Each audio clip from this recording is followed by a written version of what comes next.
We'll start off by putting our right hand over our heart, left hand over that, and we'll take a deep breath into the heart, and releasing. Another deep breath into the heart, and releasing.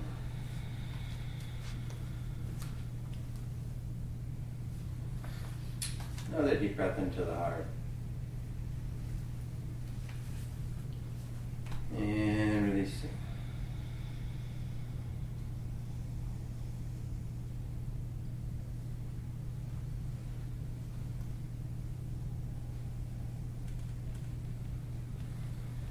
Now I want you to think of someone or something you feel love towards.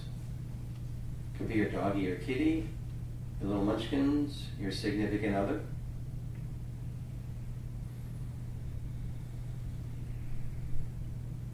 Feel that love.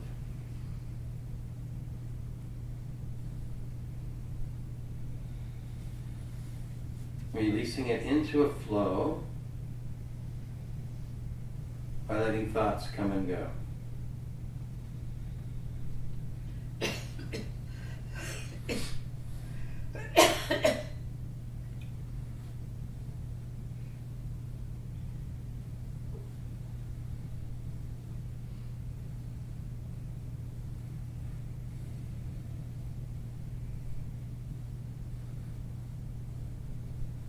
My spirit is awakening.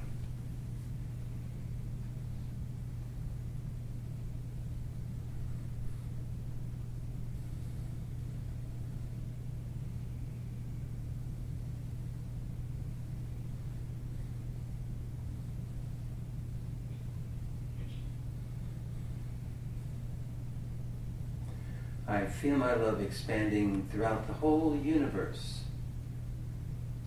connecting me to the stars and the galaxies.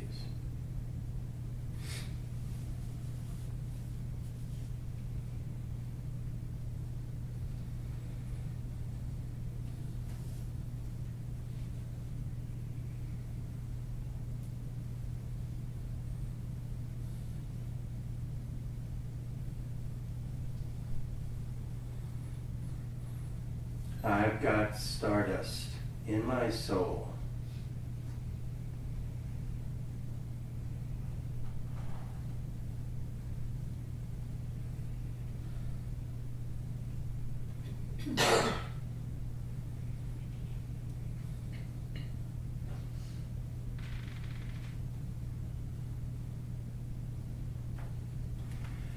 The same divine love that created this whole universe is flowing within me.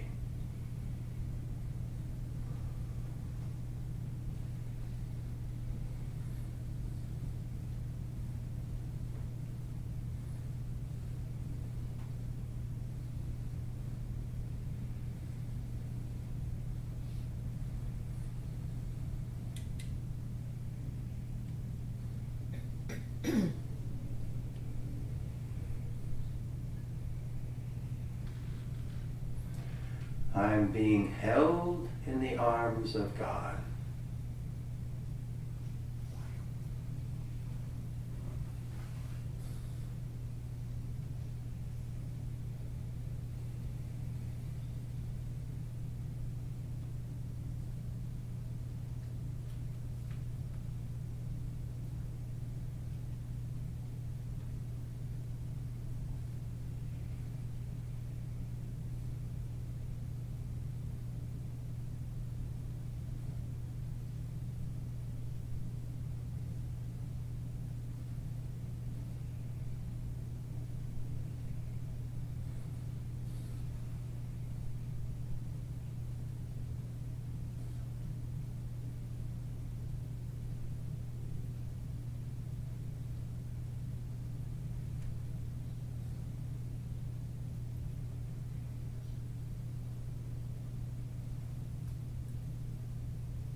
I am safe.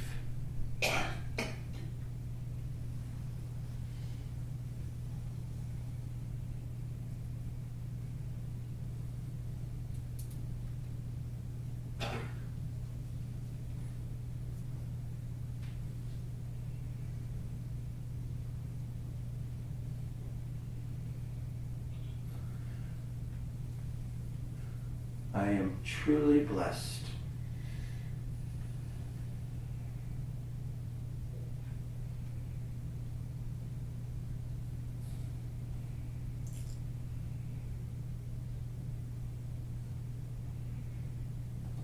And I'm truly blessed by all the gifts that are already on their way.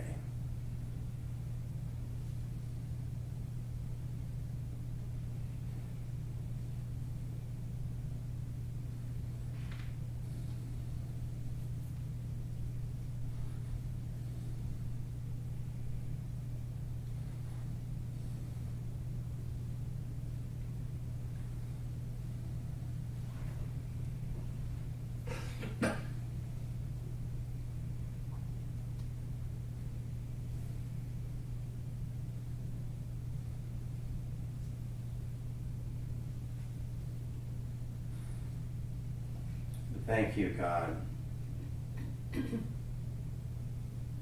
I love you.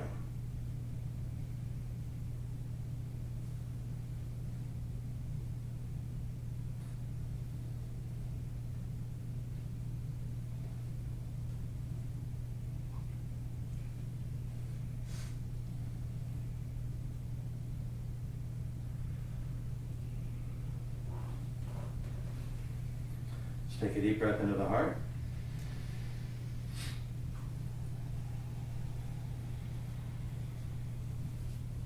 And releasing. Another deep breath into the heart.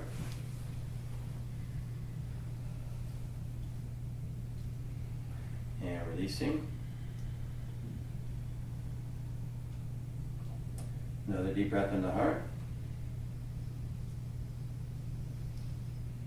And releasing.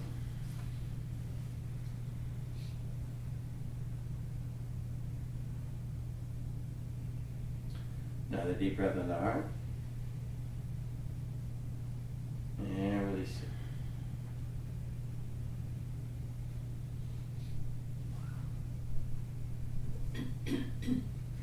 You might wiggle your toes.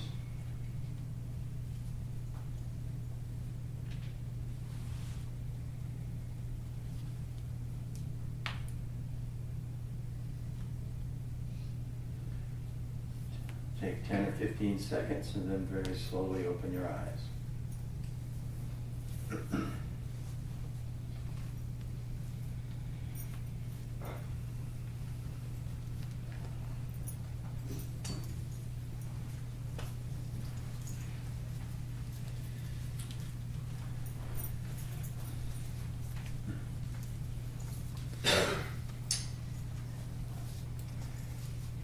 What an amazing song. That was amazing. Thank you so much. That was just really, really good. Perfect, too. I am light. I'm light. We're going to be talking about, I'm not going to be talking exactly about it, but sort of like it. We'll talk about it in a second. And I heard about, I've been so excited to be here. I heard about this church from Elaine Penn, a really good buddy of mine. And she told me, Reverend Catherine, you'll be amazed by her. And she's like an overwhelming bundle of blissful love. There's no doubt about it. So, and it's this church has a feeling like a family. It's really interesting. I've been in a lot of churches, you've been in hundreds. So, today we're going to be talking about miracles. And scientists hate the idea of miracles. That's because when a miracle happens, a law of nature gets violated. But the truth of the matter is, miracles happen all the time in quantum physics. Let me give you some examples. Here's a law of nature. An object can't be in two different places at the same time, right? Oh, so they say. But if, let's say an electron, it's circling an atom. If we're watching it, it remains electron.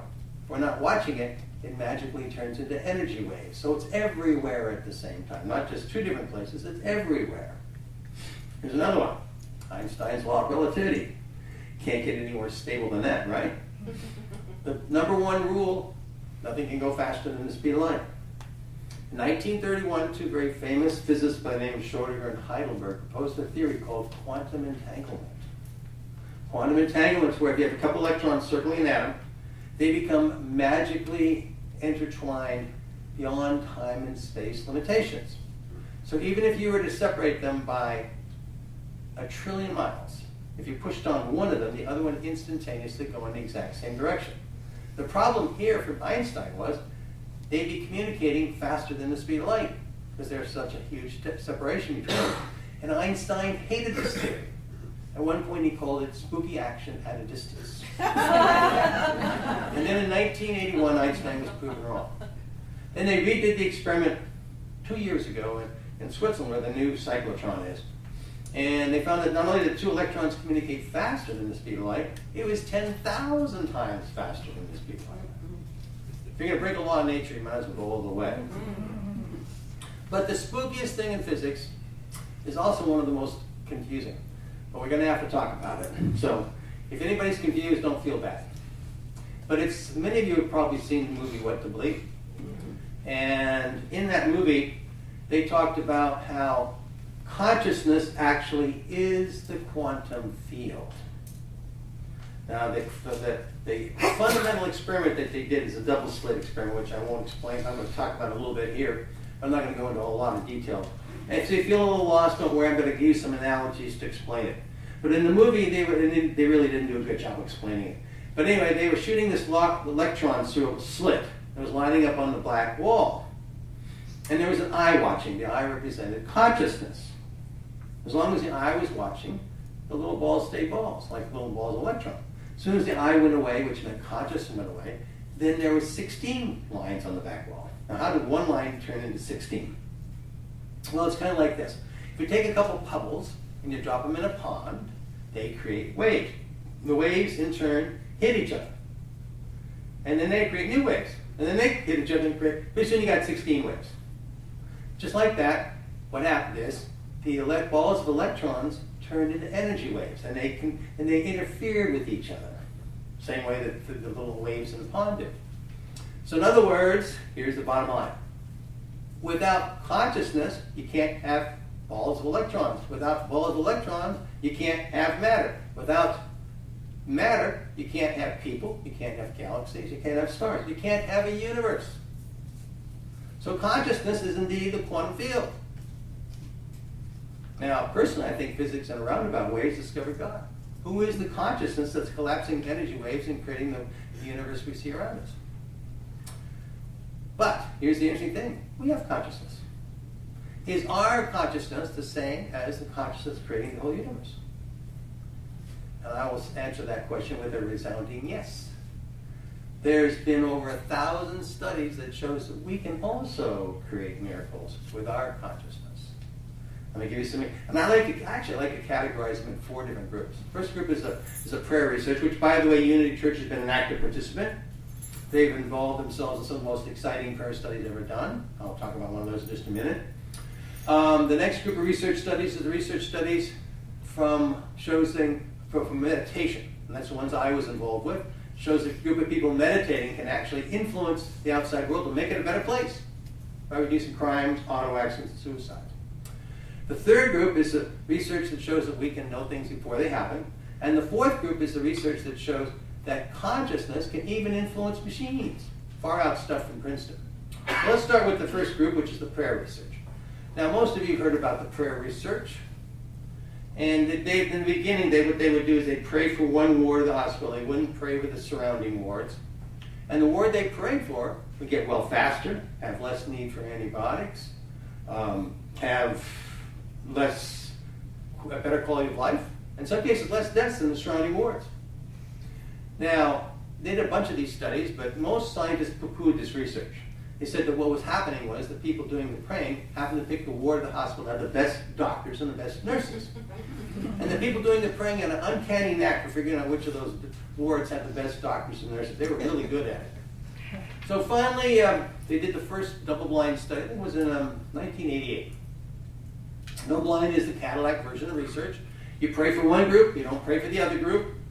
They're randomly assigned through the hospital, so nobody can say one ward is better than the other one. And people don't know which group they're in. And guess what? Same results. They did a whole bunch of these, over 250. So finally, scientists said, okay, there is something to prayer. But what prayer really is is positive thinking. Now think about it. We all know the value of positive thinking, right? Can't be coming to Reverend Catherine's church without knowing the value of positive thinking. But is prayer just positive thinking, or is it something else? Interesting question. Well, let's say I'm sick. Reverend Catherine's praying for me. And I get well faster because she's praying for me. But she doesn't tell me. If she doesn't tell me, I can't know it, right? I can't have positive thoughts about it. So, they actually did a study like this. And guess who was involved? Unity Church. It was done in 1999. And the home of Unity in Kansas City, they used a hospital there. And they took everybody that entered the hospital for a 6-month period, over 1,200 people. They prayed for half of them, didn't pray for the other half. They didn't even tell them they were in a study. So nobody even knew, including the doctors and nurses. And guess what? Same results. Well, that's mind-boggling. It means that prayer is not just positive thinking. It's something else. So they redid it. Another triple-blind study out of Columbia in New York. And this one they had people praying in America for people in Korea. So somehow the prayers had to go through molten rock and whatever else in the middle of the world and pray for the right person in Korea. And it was a women's in vitro fertilization clinic. Women trying to get pregnant. And what they found was, again, they didn't know they were being prayed for. The women who were being prayed for had a 50% greater chance of getting pregnant than the women who weren't being prayed for. Brings up a whole new dimension to the idea of immaculate conception. We won't touch that one. So, now here's the interesting thing about it. The electromagnetic field from our brain basically doesn't get past our skull bones. So in other words, there is no energy emanating from our brain that can account for this kind of stuff. This is like one of those spooky action at a distance that Einstein was talking about. One of those quantum things. So there's something going on, we don't know what it is. It's beyond time, space limitations. Okay? Same with the meditation research. And meditation research, we actually, many of you saw the movie What to Believe. They actually talked about one of the studies in the movie. And we started, I think we did these first studies way back in the 1980s. I know, because I was the one who did it. So I know we did it back in the 1980s. And we finally got them published. And by then, we'd actually done 20 of them. Every one of them came out significant. In other words, what we do inside can have an influence on the outside world and make it a better place. So we decided to do a demonstration project. We wanted to show the world that we could do it. So we took 4,000 transcendental meditators into Washington, D.C. and actually changed the crime rates while we were there. We went in, we met with the mayor. That's how sure we were it was going to work. And if it didn't work, they would have poo-pooed all of our other research. But Mayor Barry was the mayor at that point. He was the cocaine mayor. He was clean at that point. And then we told the police chief, we told all the newspapers. And if it didn't work, they would have poo-pooed all of our other research. So while we were there, of course, the crime rates went down about 23%. And people are always asking me, how you did it? How'd you do this? And you must have been thinking about crimes, right? You can't reduce crime rates without thinking about them, right? She says no. He says no. She says no. Okay, you guys take over. I'm going to go take a break. We never once thought about crimes. We never once, how can you reduce crimes without thinking about them? We got out of the way. We let the divine flow through us. We let the divine flow through us. Surrender the results. Guess who said that? Charles Fillmore. Charles, one of the co-founders of Unity. Surrender the results. Throw out all this intention stuff. Surrender the results. This is huge. Get out of the way. Because you can't get to the quantum by trying. It's everywhere, but you can't get there by trying. That's the ultimate challenge or irony or whatever. You can go either way in that. So, the next group of research studies was actually done by accident. This is the third group, knowing things before they happen. And what happened, they were doing a psychic study. This was back about 12 years ago. And there's a whole bunch of TVs lined up, and people in front of the TVs. And all I had to do is pick which photograph is going to come up on the screen. Either a positive one, like the beach scenes, or a negative one. People in morgues. That's a real negative one, by the way. They have really gruesome photos. And the people couldn't guess in advance which photo was going to come up on the screen. But lucky for us, that wasn't the end of the story. Because the negative photo was so gruesome, they decided to hook people up who took the study on a GSR machine, similar to a lie detector. It measures anxiety in the body. And what they anticipated would there be a spike of anxiety after the negative photo was presented because it was so gruesome. But guess what happened? There was no spike of anxiety after the negative photo. It occurred before the negative photo. And it didn't occur before the positive one. In other words, our body knew what was going to happen before it happened. Remember that old adage, I knew it in my gut? A lot of truth to it. But then, nobody believed it. So they went to another laboratory, did this experiment again, same results. Then they looked inside the brain in the third laboratory. The whole brain would light up with anxiety about 4 seconds before the negative photo was presented. So nobody did anything with that research for about 10 years, until about 2 years ago, a very famous psychologist by the name of Dr. Bem decided to revisit it. And what he did was, he did the experiment 10 times. 9 of them came out significant. Then he submitted it to the Journal of Social Psychology. And they actually accepted it, even though they had a big caveat on the front. It said, well, first of all, we don't believe this is true. I mean, how can you know things before they happen? That doesn't make any sense. And he said he must have made a mistake. We can't figure out what he did, so maybe you guys can help us figure out. So what's going on now in psychology is in a turmoil. Personally, I think it's a great thing because psychology is finally entering the age of the quantum, beyond time, space limitations. It's a great time. Okay, and lastly, but not least, in Princeton, a group of engineers and scientists decided, okay, if our consciousness is quantum-based, if we build a machine which is quantum-based, maybe they can interact with each other. So that's what they did. They built a machine that uses cosmic radiation from outer space. Now, cosmic radiation from outer space is very, very reliable. In fact, you can run atomic clocks on it. So the output from the machines was basically 101010, like a little clock. And then they took college freshmen, had them concentrate on the machine to see if they could change the output from 1010 to 111 or 000. They didn't know which way it was going to go, but they knew it was going to go one way or another. And if it worked. And after hundreds of thousands of trials, they were able to eke out a very weak, significant effect. Personally, I don't know how they managed to do it. I remember I was a freshman in college. I could barely get out of bed, much less influence a quantum field when I was waking up. So no way I could have done it, but they got these kids to do it. Then they had a brilliant idea. Let's put 4 or 5 of them together and see if the effect is stronger.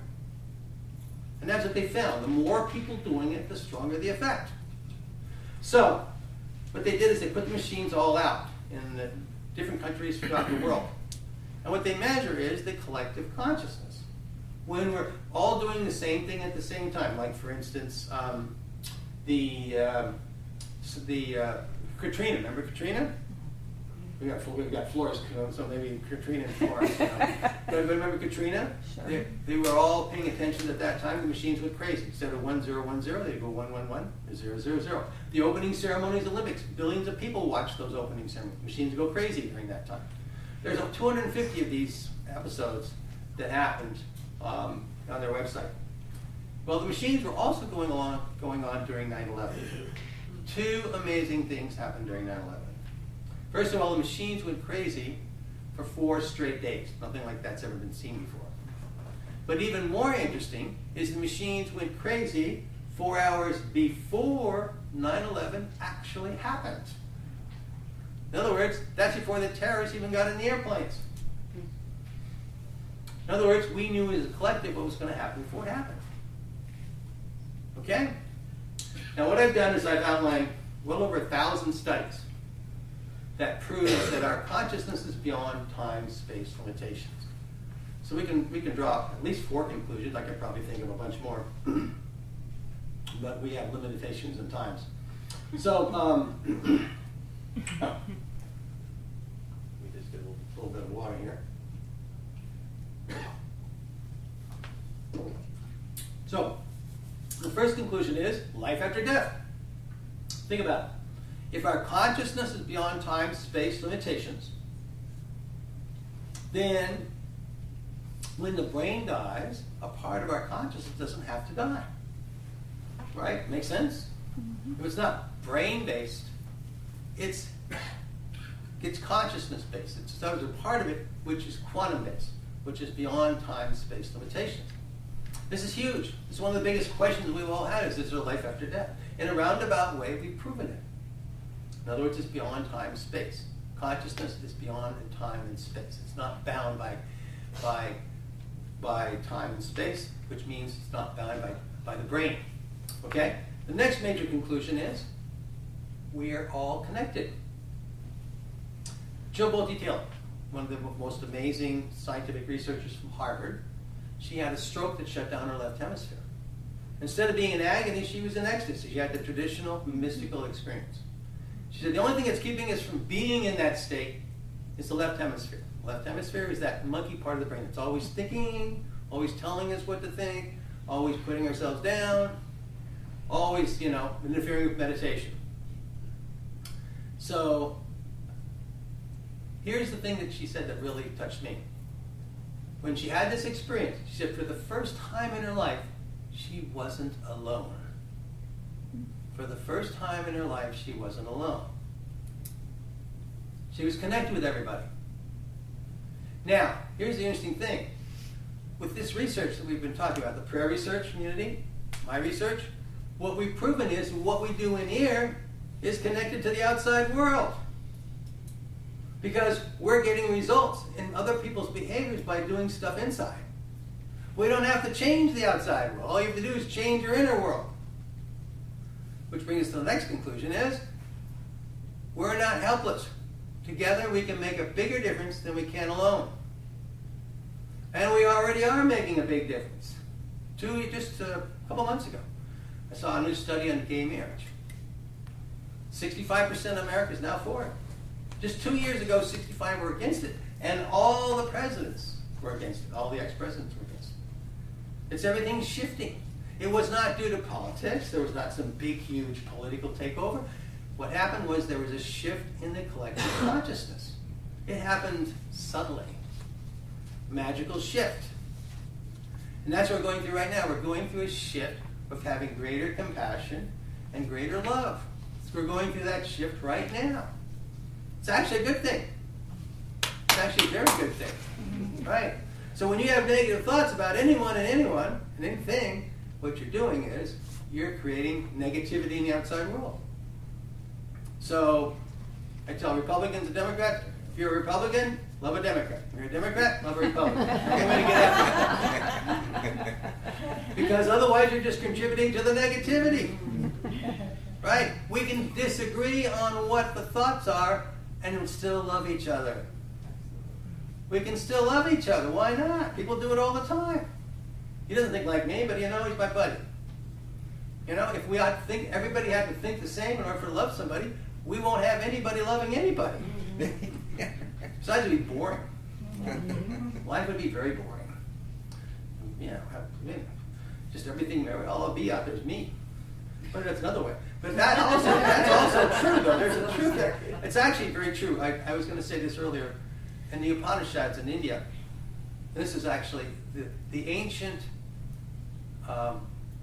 great physicists studied the Upanishads. And what the Upanishads, and we're talking Einstein, Schrödinger, Heidelberg, Niels Bohr, you name it. And what the Upanishad says, oh, this is that. Meaning what we got here, our consciousness, is that, the whole universe. The consciousness of the universe is this. We're all part of it. All this is that. So we're part of it. We're not isolated. So this is huge because we can change the outside world. Just become, those words said before, just become the change you want to be. And lastly, but not least, Everybody in here has doubts at one time or another. Everybody. It's so refreshing to be living in a time when science is proving spirituality and washing away these doubts. And we have some proof that our doubts are not based on anything. It's an exciting time to be alive. Thank you so much for inviting me.